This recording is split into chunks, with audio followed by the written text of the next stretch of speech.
ജിസാൻ അന്താരാഷ്ട്ര വിമാനത്താവളത്തിന്റെ നിർമ്മാണ പ്രവർത്തനങ്ങൾ അന്തിമഘട്ടത്തിലേക്ക് പ്രവേശിച്ചു. പഴയ വിമാനത്താവളം മികച്ച സൗകര്യങ്ങളോടെ അന്താരാഷ്ട്ര നിലവാരത്തിലെത്തിക്കുന്നതാണ് പദ്ധതി.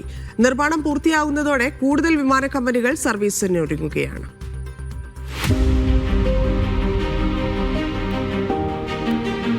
$4.8 കോടി ചതുരശ്ര മീറ്റർ വിസ്തൃതിയിൽ ലോകോത്തര നിലവാരത്തിലാണ് എയർപോർട്ട് വികസിപ്പിക്കുന്നത്.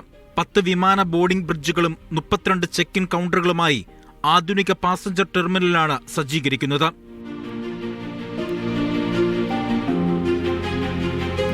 നിർമ്മാണം പൂർത്തിയാകുന്നതോടെ പ്രതിവർഷം 36 ലക്ഷം യാത്രക്കാരെ സ്വീകരിക്കാനാകും. $1,667 മില്യൺ ചെലവിലാണ് പുനർനിർമ്മാണം. VIP launch, air traffic control tower, cargo സോണുകൾ, ഫയർ റെസ്ക്യൂസ് മെയിന്റനൻസ് സൗകര്യങ്ങൾ എന്നിവ പദ്ധതിയിൽ ഉൾപ്പെടുന്നു. രാജ്യത്തെ പ്രധാന ലോജിസ്റ്റിക് ഹബ്ബ് കൂടിയാണ് ജിസാൻ വിഷൻ. 2030 ഭാഗമായ ജിസാൻ പ്രദേശത്തിന്റെ വികസനത്തിന് പദ്ധതി നിർണായക പങ്ക് വഹിക്കും. Sabith Saleem, media 1, Jeddah.